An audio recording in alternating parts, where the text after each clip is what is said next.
Então, vamos lá. Bom dia a todos. Eu sou o Caio Holanda, sou R3 da São Carlos, né? E hoje a gente vai continuar nossas sessões de cabeça e pescoço com o tema de lesões cervicais congênitas, né? Lembrando que é um tema onde tem vários diagnósticos diferenciais, então vamos tentar iniciar, né, de uma forma mais sistemática, tentando abordar os principais aspectos das lesões, né, nesse público, né, nessa faixa etária. E aí, para a gente iniciar, tem alguns aspectos que são importantes para a gente primeiro classificar os tipos de lesões que nós podemos encontrar, né? As congênitas, infecciosas, inflamatórias, vasculares e neoplásicas, tanto benignas como malignas, né? Esses são os principais subtipos. E existe uma divisão, que até um dos artigos que eu tinha visto, né, que ele traz de uma forma mais sistemática, né, fazendo essa divisão nos triângulos anterior e posterior, na linha média e nas porções profundas também da região cervical, né. E aí, nessa imagem, a gente visualiza, né, a linha média, essa linha traçada central, o triângulo anterior que vai ficar entre os músculos esternocleidomastoides, né, as bordas anteriores, o arco mandibular e a região da fúcula, né, ali até a clavícula, e o triângulo posterior que ficaria entre o trapézio e a borda lateral, né, do esternocleidomastoide, indo até a clavícula.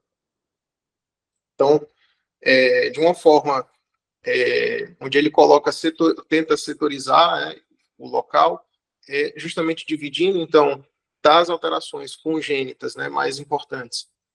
Na linha anterior, a gente tem o cisto do tireoglosso, os cistos dermoides, né, e aí, no triângulo anterior, os cistos braquiais, de fendo braquial, timo ectópico e os cistos dermoide, epidermoide e os teratomas também. E aí, dos aspectos também neoplásicos nessa região, o hemangioma, né, a rânula, fibromatose coli, e na região posterior, principalmente as malformações vasculares, né, incluindo hemangiomas e também alguns tumores de tecidos moles, né, mas linfadenite, abscesso, principalmente abscesso retofaríngeo, com vermos nessas porções mais profundas. Então, para a gente fazer essa análise como um todo, é interessante ter sempre a história do paciente, né? Então, é um paciente, além da questão da faixa etária, mas sempre analisar adjuntamente no exame físico a localização, né? E o aspecto de imagem, que tipo de lesão eu estou identificando. Porque a localização e o tipo de imagem vão conseguir afunilar e chegar no diagnóstico mais exato, né? E isso é uma pergunta, inclusive, que, dependendo do tipo de lesão, os pacientes, quando forem retornar para o cirurgião, vão precisar saber, o otorrino, vão precisar saber de forma bem específica qual a extensão, se tem infiltração ou não, para ser feito o procedimento cirúrgico, caso haja necessidade, né? Mas, em geral, temos que buscar esses pontos. Então, o primeiro caso é um menino de 2 anos com um nódulo sensível na linha média. Se alguém quiser participar, fica à vontade. Pronto, pessoal, então vamos lá. Nós temos aqui imagens, certo? As duas primeiras imagens à esquerda são de um ultrassom, tá? As 4 imagens à direita são imagens de cortes de ressonância. As duas primeiras, todas elas exemplificam essa lesão, né, na linha média, e no ultrassom a gente observa uma lesão cística, certo? Hipoecóica, com esse aspecto hipervascular perifericamente ao Doppler, né, que mantém uma íntima relação com o osso ióide, né, como está apontado na setinha na imagem abaixo, tá? E essa imagem, ela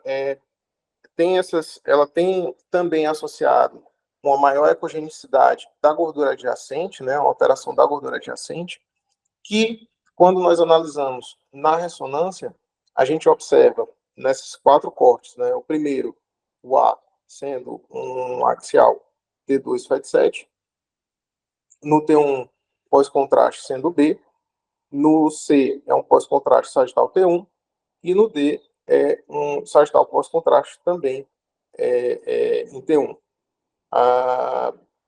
Aliás, no C pré-contraste e no D pós-contraste. E aí o que a gente observa? Que essa lesão, ela é uma lesão em penitência em T2, certo? E, ou seja, provando seu conteúdo cístico, com um realce nessa região mais periférica, quando a gente compara o C com o D, né, o pré-contraste e o pós-contraste T1. No B, que é também um pós-contraste, a gente também observa essa captação periférica maior dele, né, com realce aqui, evidenciando justamente que é um cisto do ducto tireoglosso infectado, né, você vai ter essas alterações evidentes. Então, o primeiro ponto é a gente analisar a linha anterior, né, do triângulo anterior, a linha média do triângulo anterior, onde na formação do cisto tireoglosso, a gente tem que voltar um pouco na anatomia, né? Então, o ducto tireoglosso, ele começa a se formar na 5ª semana de gestação, e ele vai evoluindo da 8ª à 10ª, e ele tem esse trajeto, e ele se origina na língua, sabe? Vai no forame sério da língua, e ele passa, atravessa a língua de forma descendente, passando pelo assoalho bucal, e se relacionando com o osso ióide, né, na sua parte anterior e inferior. Depois disso, ele também faz essa porção descendente, chegando na loja tireoidiana. E aí o ponto é que quando não há uma evolução total do ducto tireoglosso, ele pode formar um cisto e, eventualmente, infeccionar também. E aí os aspectos principais, né? Primeiro que é a formação mais comum do pescoço nesse público, tem uma relação com o ocioide, principalmente, né? E a cartilagem tireoide. Então, o aspecto principal vai ser essa lesão cística, bem característica na região.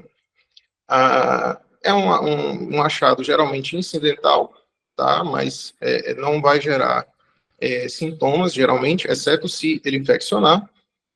É a segunda maior causa de abaulamento de massa cervical benigna, preferencialmente detectado, né, em pacientes menores de 10 anos, mas pode ser visto até em pacientes abaixo dos 35, né?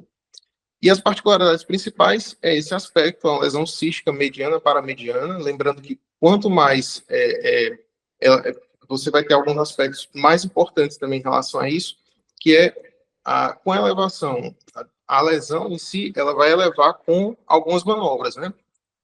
Ela vai mover junto com a deglutição e vai mover também, ela vai ter uma elevação com a protusão da língua, né? Provando justamente esse trajeto.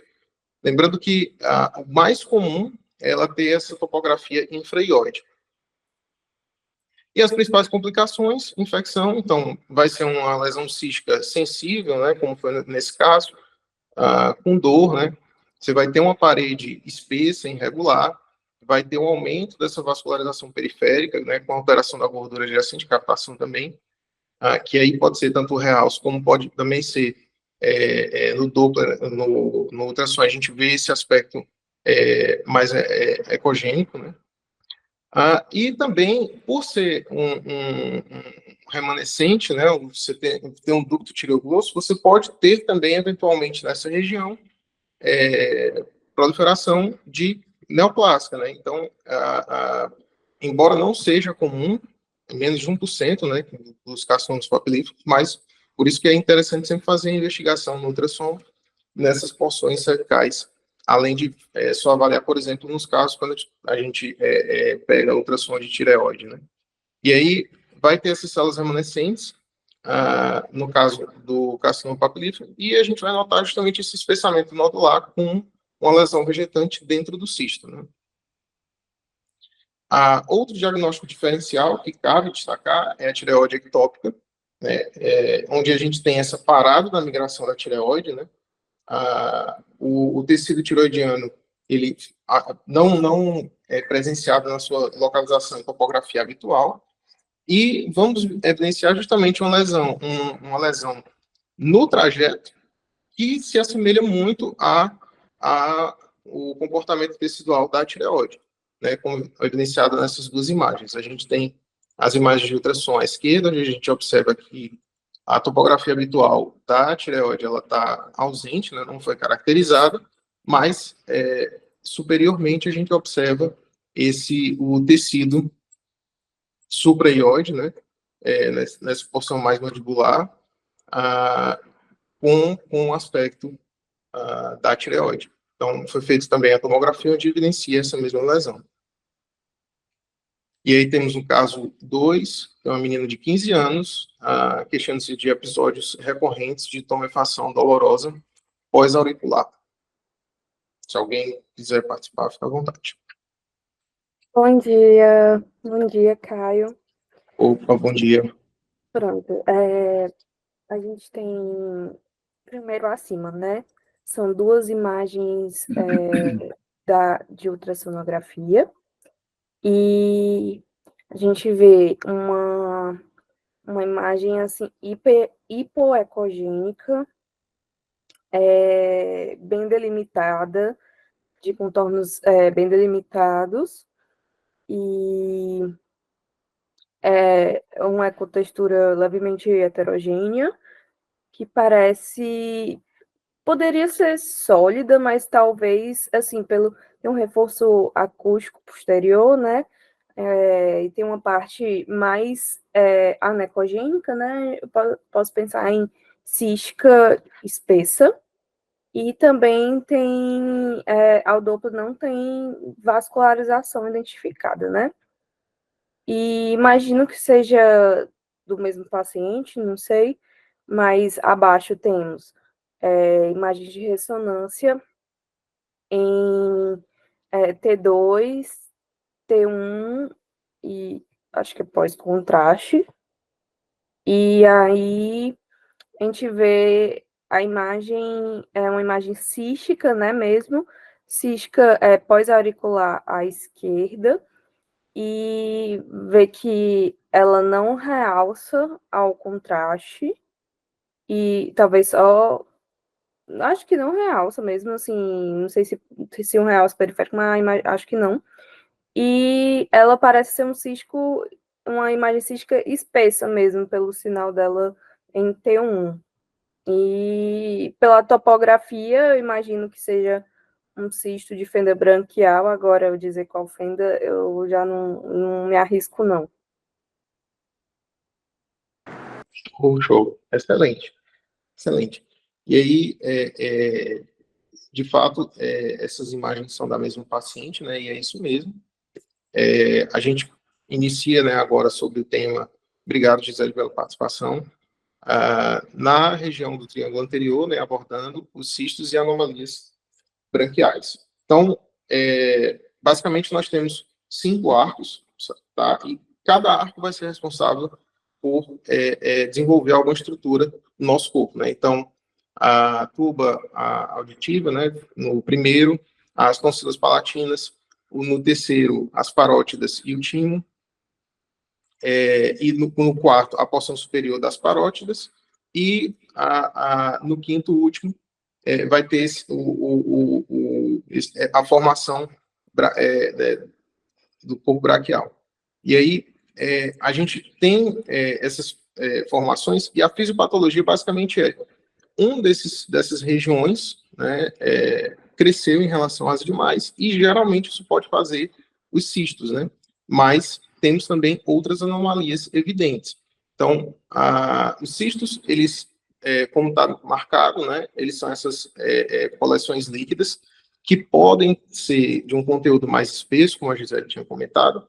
Lembrando que pode ter debris no seu interior, e pode ter esse conteúdo mais espesso, né, é comum que tenha, assim como os cistos de ducto tireogrosso, podem infectar também, mas os aspectos de infecção são muito semelhantes, né, do que a gente tinha comentado, vai ter espessamento de parede, esse realce mais irregular, o Doppler vai ter essas alterações. E nós temos também outras anomalias, né, que são as fístulas, onde eu vou ter um trajeto dentro da via aérea, né, dentro dessa região da orofaringe, e até a comunicação externa, né, e os seios, que eu posso ter tanto a comunicação interna como externa. E aí, lembrando que os cistos, isso é uma divisão didática, mas se um cisto infectar, por exemplo, ele pode fazer, eventualmente, uma fístula, ou pode fazer uma comunicação externa pela complicação, né? E aí, lembrando que 30% das massas cervicais congênitas, né, dos cistos e anomalias braquiais, são uma das mais comuns, né? O acometimento principal na infância ou no início da idade adulta. Lembrando que os seios e fístulas geralmente vai ter um diagnóstico mais precoce justamente por conta desse risco de infecção, né? E o cisto de fenda braquial, não. Ele geralmente vai ter um diagnóstico mais tardio e, eventualmente, ele não vai ter alteração. Então, vai ser algo mais incidental até. Então, entrando em algumas particularidades, o cisto de primeira fenda braquial, nós temos basicamente dois tipos, tá? E ele tem esse aspecto peculiar de estar relacionado com essa ser da região, mas está relacionado com um canal auditivo externo, a simples metoniana, né? Mas principalmente na região adjacente à parótida. Então, o tipo 1 ele vai ter uma origem ectodérmica, né, que vai estar relacionada com essa duplicação do conduto auditivo externo, e vai ser posterior à concha auditiva.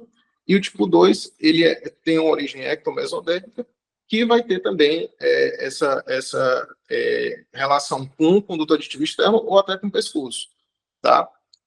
E aí, uma coisa que é interessante é diferenciar os cistos dos seios pré-auriculares, né? Porque os cistos ou seios pré-auriculares, ele vai ter esse trajeto lateral ao nervo facial e não tem relação com o condutor auditivo externo, tá? Então, aqui, duas imagens para a gente identificar, principalmente os dois tipos, né, na representação. O primeiro, tipo 1, ele vai ser mais superficial ao nervo facial e ele atravessa que atravessa a parótida, né? E mais próximo ao conduto auditivo externo. E o tipo 2, ele vai ser mais longo inferior e mais próximo à mandíbula e anterior à parótida, né? E tem essa relação mais com os ramos do facial. E aí, caso 3, menina de 16 anos com um nódulo no pescoço. Bora lá, Caio. Bora. Vamos lá, temos duas imagens. Ressonância, corte axial e coronal. À esquerda, T2. E à direita tem um pós-contraste, que é. E aí, É um pós-contraste, isso, exato. pronto, e aí a gente tem apontado aí pela seta, né? Essa lesão de hipersinal em T2, bem delimitada, né? Contornos bem definidos. Ali, acho que no espaço carotídeo, à esquerda. E que quando a gente vê a questão do pós-contraste, acho que dá para dizer até que tem um fino realce periférico dessa imagem, dessa lesão. E, assim, pensando no que você falou, acabou de falar, né? Poderia também ser um cisto de fenda braquial, né? Perfeito, perfeito. Mas isso. Obrigado, Cruz. E é isso mesmo, né? No caso, o cisto de fenda braquial, e nesse caso, por ter esse realce, né? Esse fino realce mais periférico, a gente pode supor que ele já tenha um grau de infecção também. Então, o cisto de segunda fenda braquial, ele é um dos mais comuns, né, 95% das anomalias branquiais. Ele vai ter essa relação com o espaço carotídeo, né, vai fazer essa insinuação no espaço carotídeo e vai ser mais anteromedial, tá? São lesões expansivas, né, flutuantes, indolores, que têm um certo grau de recorrência, mesmo após a abordagem. E temos também a classificação de Bailey que topografa essas lesões, né? A tipo 1 vai ser entre o platisma e o músculo e o esternocleido.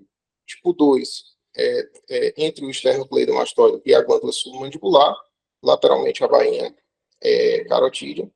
A tipo 3 estende-se entre as artérias carótidas interna e externa, e a tipo 4 medial a bainha carotídea, no espaço parafaríngeo.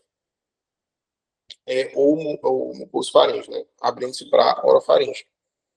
E o aspecto principal é que a gente vai ter essa lesão na face lateral do pescoço, mas ainda no triângulo anterior, medial à bainha neurovascular, né, com essa relação com o músculo anteriormente ao músculo esternocleidomastoide, e, em geral, posteriormente à glândula submandibular, que aí seria o tipo 2, que é o tipo mais comum na classificação de Bailey, né? E aí, outro tipo também é o cisto de terceira fenda braquial. E aqui, cabe destacar que essa lesão, ela tem uma característica mais importante.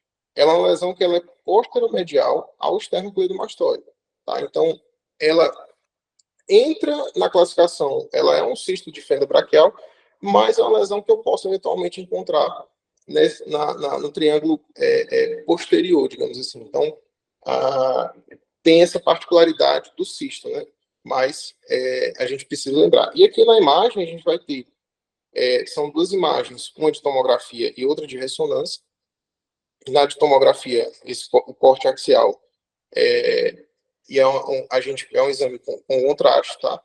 E a gente evidencia uma lesão circunscrita, profunda ao músculo esternocleidomastoide direito, né, e com paredes ligeiramente espessadas e com um realce e edema perilesional, né, demonstrando o aspecto infeccioso.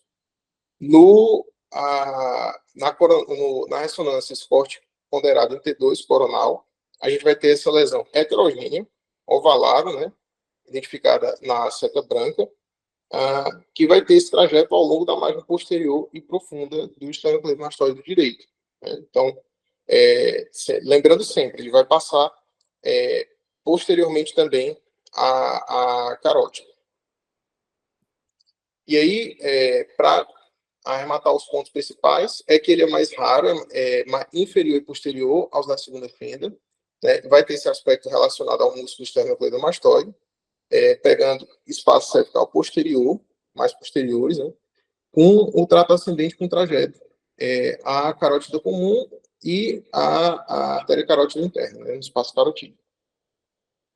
O cisto de quarta fenda braquial, ele já é uma lesão que o aspecto principal é que a gente vai ver são uma lesão de aspecto cístico, né, nessa face anterior lateral, né, do lobo esquerdo da tireoide. Então, sempre ficar atento em relação a essas lesões.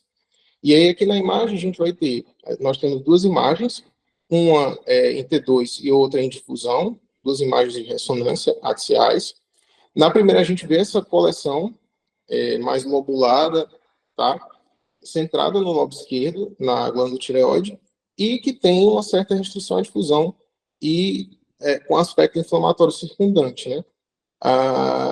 E aí, lembrar sempre que esses pacientes podem ter também história de tireoidite supurativa recorrente associada. Então, o cisto de quarta fenda braquial, ele é mais inferior, é mais raro, né? E ele tem um acometimento mais inferior justamente por ter essa relação com a tireoide.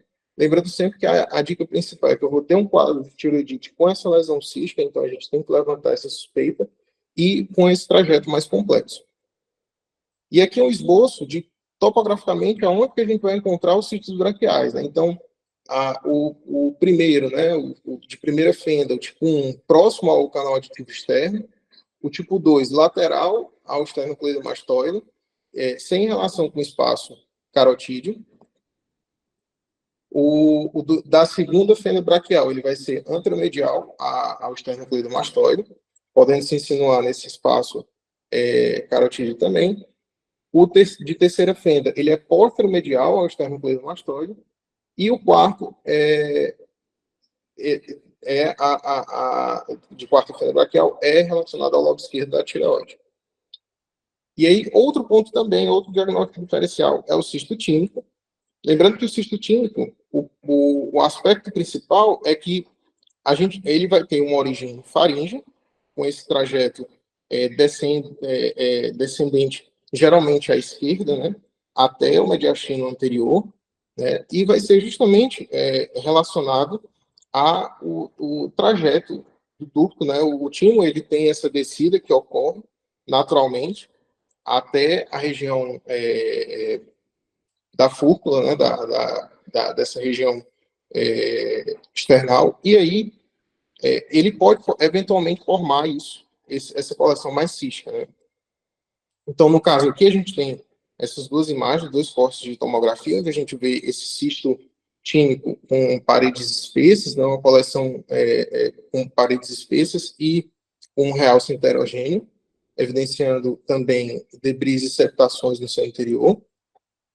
E aqui na ressonância, continuando essa imagem, a gente vai ter as duas imagens ponderadas em T2, onde a gente observa essa lesão, que não uma lesão cística, né, que tem esse trajeto seguindo ao longo do músculo esternocleidomastoide à esquerda, né.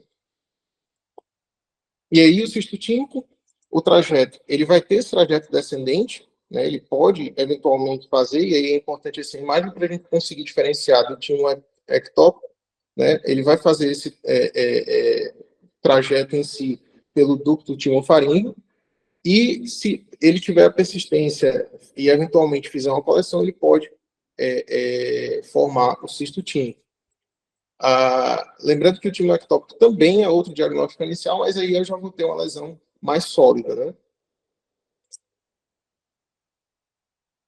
Outro ponto é que, se eu não tiver, não havendo essa descida completa, né, tem uma descida completa, ele não foi até o mediastino, ele pode ter o sequestro, esse tecido tímico remanescente no meio do caminho, ele pode eventualmente fazer também esses cistos, né.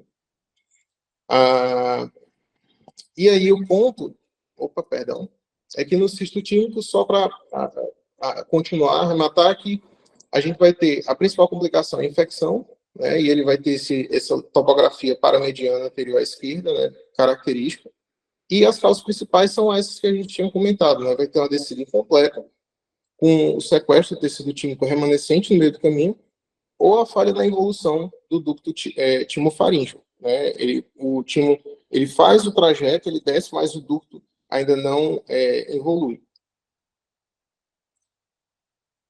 E aí a gente tem outro diagnóstico também diferencial, que é a fibromatose póli, que no caso aqui é um espessamento que ocorre do músculo esternocleidomastoide, né? E isso ocorre por conta dessa proliferação fibrosa, geralmente está associado a trauma durante o parto, né? E você pode ter hemorragia intramuscular, levando a uma fibrose e encurtamento, e a clínica do paciente vai ser esse torcicolo congênito, mas você pode ter esse aspecto principal. E aí, no ultrassom, o ponto que a gente vai evidenciar é que, quando formos analisar essa massa, é uma massa que geralmente ela vai estar nessa porção mais inferior do esternocleidomastoide, mostrando um espessamento do músculo, né? E aí, como está evidenciado nessas duas imagens, né, na setinha. Lembrando que vai ter, isso é mais evidente no caso da imagem aqui à direita, né, mostrando esse aspecto heterogêneo do ventre muscular do esternocleidomastoide.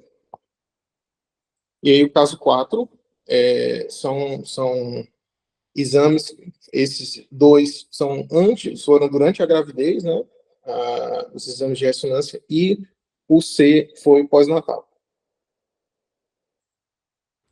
Quem quiser participar, fica à vontade. Oi, Caio. Bom Opa. dia. Bom dia. Então, nós temos a imagem de ressonância, a imagem ponderada em T2, corte axial, e T1 no sagital. E um exame de tomografia no imagem C, na janela de osso, né? Que aí tu botou que é pós-natal, né? Perfeito. E aí, o que que a gente pode dizer aqui na imagem A? A gente vê uma imagem sólida, meio com um componente cístico, porque no T2, que é T2 brilha, né? Então, T2 que é líquido brilha, então componente cístico, mas que no T1 tem alguns focos de hipersinal também. Ou seja, tem componente cístico, mas tem componente de gordura também, certo? Parece ser infiltrativa, não tem contraste, né? Então, sendo que aí no C, quando a gente vai para o corte axial na TC e está na janela de osso, no meio da lesão a gente vê pontos de densidade de osso, né? E aí, apesar de não ser tão comum na região cervical os teratomas terem essas calcificações, terem dentes, essas coisas assim, né?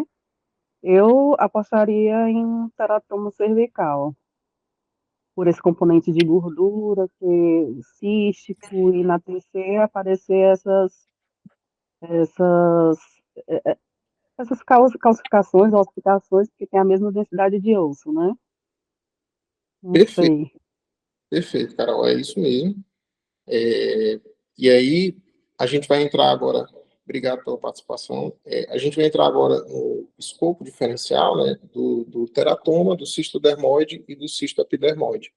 Então, lembrando que o teratoma ele vai ter essa lesão complexa, né, então eu posso eventualmente ter componente gorduroso, cístico de partes moles, e de densidades cáusticas, né, na lesão, então esse aspecto é uma lesão complexa, né. O cisto dermoide ele já tem um aspecto gorduroso intracístico, tá? E o epidermoide ele já vai ser um cisto simples homogêneo, tá? Lembrando que no caso do cisto epidermoide ele pode inclusive fazer diagnóstico diferencial com um cisto de segunda fenda braquial, né? Lembrando que ele vai ser tipicamente mais lateral, tá? Ao o espaço carotídeo, mas pode acontecer. Então, lembrar que tem essa topografia e ela é importante na divisão, né? Então, geralmente o aspecto em si é que ela vai ser supraorbitária e acometendo até o assoalho bucal, né? E tem uma relação com o miloiode. E quando nós evidenciamos essas lesões, a gente precisa justamente falar se essa lesão ela está abaixo do miloiode ou acima do miloiode, porque isso vai mudar a forma de abordagem. Se tiver abaixo, vai ser feita eventualmente a abordagem externa, e se for acima do miloiode, vai ser uma abordagem intraoral. Então, aqui justamente para evidenciar, são imagens axiais em ressonância. A primeira, a axial T2, PET-7, né, onde a gente vê a supressão de gordura e a lesão cística bem evidente, né? Com paredes finas, um conteúdo homogêneo, né? Você não vê essa heterogeneidade, com uma relação com o espaço carotídeo, lembrando que ela é mais lateral, né? E nas outras sequências tem um pós-contraste, a gente vê essa localização mais anterolateral, tá, do cisto em relação ao espaço. E por isso essa importância em relação a gente conseguir dividir e orientar direito qual ponto. O cisto dermoide a gente vai ter uma lesão cística com os focos de gordura, né? E aqui evidenciando também na tomografia, que é mais característico. E aí a gente vai agora para o triângulo posterior. O triângulo posterior tem um caso simples, né? Criança de 3 anos com essas imagens. Se alguém quiser participar. Bom, então vamos lá, até pela questão do tempo, né? Então, a gente tem aqui imagens, onde a gente tem cortes de ressonância, tá? Primeiro T1, T2 FET7, T1 FET7 com contraste. E as difusões de parede, onde a gente observa justamente essa lesão, uma massa hiperintensa, né? Bem definida em T2, né? E aí ela pega ali a topografia do espaço carotídeo esquerdo e ela é invasiva, né? Ela vai para o espaço com extensão mais infiltrativa. A gente observa também os flovoides dentro dessa lesão, isso aí caracterizando um componente de fluxo, né? De hiperfluxo. E essas imagens inferiores, né, que são o contraste dinâmico multifásico, a gente observa essa avidez pelo realce, né? Então é uma lesão de alto fluxo nessa topografia do espaço carotídeo esquerdo. E aí a gente entra nos diagnósticos diferenciais de anomalia congênita vasculares e linfáticas, né? E exemplificando no caso anterior, foi um caso de hemangioma. Lembrando que essas anomalias são comuns na infância, principalmente no contexto de lesões de cabeça e pescoço. São lesões endoteliais, né? E o principal ponto é a gente diferenciar se elas são de baixo ou alto fluxo. Lembrando, de alto fluxo vai ser as malformações arteriovenosas e de baixo fluxo as venosas e linfáticas. Então, o hemangioma ele vai ser esse como mais comum, de alto fluxo. Lembrando que tem uma diferença entre o congênito infantil, de classificação, né? O congênito quando o paciente já nasce, quando ele já é evidente, e o infantil, quando ele desenvolveu após o nascimento, então tem essas peculiaridades, e as fases, tanto o aspecto de lesão, né, a evolução, é que ela vai ter uma fase proliferativa, que ela cresce com o crescimento da criança, só que, posteriormente isso, vai ocorrer uma evolução decorrente da trombose, né, pelo próprio, dentro do próprio hemangioma, e formando tecido fibrocicatricial, né. Outro aspecto importante aqui, o envolvimento ósseo, ele não é comum, tá? E na imagem a gente vai ter essa lesão característica, né, com um realce mais intenso, né, a avidez ao contraste. Nas demais malformações vasculares, outras, né, malformações, as MAVs, né, são malformações congênitas verdadeiras, tem essa alteração em relação com as alterações cromossômicas, né, no caso das malformações linfáticas, que estão no subgrupo. Geralmente tem esse início da infância tardia, né, ou adolescência, com um crescimento rápido e associação com alterações esqueléticas. Então, aqui, basicamente, é a classificação dos subgrupos principais, né, isso em relação à composição celular primária, onde a gente vai ter as vasculares simples, tipo 1, vai ser as malformações capilares, 2A, as linfáticas, 2B, o linfedema primário, o 3, as venosas, e o 4, as MAVs, propriamente dito, né, as malformações arteriovenosas, e a fístula arteriovenosa. E aqui, para exemplificar, é uma formação arteriovenosa, né, a gente tem essas imagens de ressonância T1, T2, FET7 e também a dinâmica multifásica, né, onde a gente vai ter essa evidência dos flovoides na lesão, esse flovoide serpiginoso, né, evidente, onde está demarcado na lesão pelas setas, e essa avidez ao contraste, né, esse componente tanto mostrando o hiperfluxo, como também esse caráter mais infiltrativo da lesão, né, acometendo ali o espaço mastigatório à direita. E aí, nas malformações venosas, a gente vai ter esse é um aspecto que é mais importante, porque ela vai ser uma lesão que vai ter baixo fluxo, caracteristicamente, né? Então, a gente tem elas podem ser tanto isoladas, né, que é o mais comum, como de aspecto hereditário, onde a gente vai ter essas veias dilatadas e tortuosas, né, com um revestimento endotelial anormal. Lembrando que nas capilares a gente vai ter as telangiectasias, né, comuns na síndrome de Osler-Weber-Lindau, e o nevo do vinho do Porto, como eu coloquei na imagem, né, que é relacionado com a síndrome de Sturge-Weber. E a venosa são aquelas, pode ser compressíveis, mais fibroelásticas, com uma relação de aumento das suas dimensões e serem mais infiltrativas nas faces, né? Lembrando que os aspectos de imagem a gente vai evidenciar esses flebólitos, que é a trombose com o acúmulo cálcio, e um realce mais lento e progressivo. E a geografia, ela vai justamente ser útil para a gente fazer essa avaliação com estadiamento. Então, eu tenho que fazer uma avaliação pós-anjo, ressonância, e correta, né? Pós-anjo e pós-anjo pós-terceiro, tanto nas duas modalidades de imagem.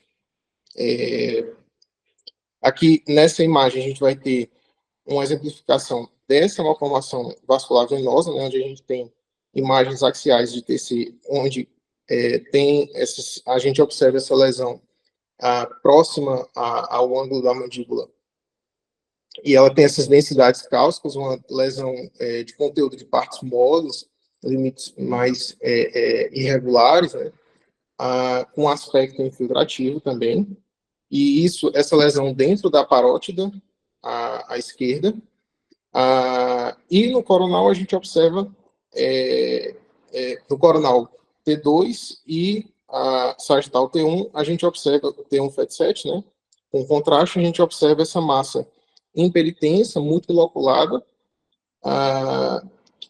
circunscrita dentro da parótida esquerda, com essas hipodensidades dos flerbólicos evidentes. E aí, o último caso, uma criança de 4 anos, né? E aqui a gente já vai ter a evidência, são 3 imagens, né? Aqui a primeira, coronal T2, axial T2 e sagital T1, a gente vai ter essa massa cística multiloculada, né, que invade vários espaços, né, ela é transespacial, acometendo quase a subtotalidade do pescoço à esquerda, né? E aí é interessante porque essa é uma lesão cística, né, mas cística que tem alguns conteúdos hemáticos, mas justamente por conta desse hipersinal, que a gente observa essa área de hipersinal em T1, na última imagem, tá? E aí a gente fica com o diagnóstico das malformações linfáticas. E aí, lembrando que essas malformações podem ocorrer desde o nascimento, tem essa intrínseca relação com alterações cromossômicas, tá? O processo fisiopatológico é decorrente desses sequestros precoces dos canais linfáticos, e pode fazer isso daí, esse aspecto de lesão, com aumento também relacionado a trauma, infecção e a própria gestação. Podem ter líquidos de hemorragia interna, né, com esse aspecto, e geralmente tem essas multiloculações. Os tipos, né, que os aspectos mais comuns, é o higroma cístico, que agora ele está sendo chamado, o nome mais atual é malformação linfática macrocística, né? E aí, o termo principal é que ele vai ter o diâmetro médio dessas lesões sendo maiores do que 1 centímetro, como no caso que a gente evidenciou na imagem anterior, nas imagens anteriores, né, do caso 6. A microcística, ela vai ser já esse linfangioma cavernoso, onde a gente vai ter o diâmetro médio dessas lesões menores que 1 centímetro, né? E a malformação linfática tipo mista pode ser características macromicroscópicas que eu posso também encontrar no linfangioma capilar. Lembrando que o capilar ele vai ser mais no aspecto mais microcístico em si. E era basicamente isso. Essas foram minhas referências e obrigado pela participação de todos. Só parabenizar aí o Caio, a participação de todos, né? É um assunto complexo, né? Muito extenso. Então, assim, nosso papel, né? Nesses casos, né? Lembra que o cirurgião, muitas vezes, quando vê, ele vê basicamente uma massa, né? Apaulamento, ele não tem muita ideia do que seja. Então, a gente tem que, a princípio, tentar agrupar isso, né? Principalmente no ultrassom, o primeiro método que vocês vão pegar mais comumente, isso no ultrassom, né? Então, se a gente conseguir já, no ultrassom, dar uma ideia se aquilo é um tumor, né? Seja benigno, ou eventualmente até maligno, né? Existem os raptomenosarcomas também, né? Se aquilo é um linfangioma, que é lesão bastante comum, né? Multicística, ou se aquilo sugere um cisto de fenda branquial, ou um cisto tiroglossus. Então, assim, fazendo essa primeira triagem, acho que a gente já vai fazer uma grande contribuição aí para o paciente, né? E só outro detalhe, você mostrou aí umas imagens de ressonância fetal, não foi? Isso é muito importante hoje, né? Quem faz ultrassom obstétrico e ressonância fetal, diagnosticar, dar atenção especial a essas lesões do pescoço, porque muitas vezes elas podem obstruir via aérea, né? Então, se tem uma lesão, um linfangioma, por exemplo, que obstrui a traqueia, se passar despercebido, a criança pode morrer quando nascer, né? Não vai conseguir respirar. Então, tem que ter sempre uma atenção especial, não precisa nem ser uma lesão tão grande quanto essa. Às vezes uma lesão menor, um linfangioma, que está deslocando, desviando a traqueia ali na região, que às vezes a gente não dá muita ênfase, né? Então, só lembrando para sempre lembrar quando estiver fazendo ultrassom obstétrico, né? Nem que não seja o morfológico, dá uma atençãozinha no pescoço na região cervical, né? Do feto, que pode surpreender uma lesão cística, né? É mais comum a lesão cística, isso é. E para seguir isso daí direitinho, para ver se precisa de algum procedimento especial, né? Enfim. Mas é isso, sem muito mais a acrescentar. Parabéns aí, boa semana a todos. Parabéns, cara. Muito bom. Boa semana, pessoal. Nada a acrescentar também.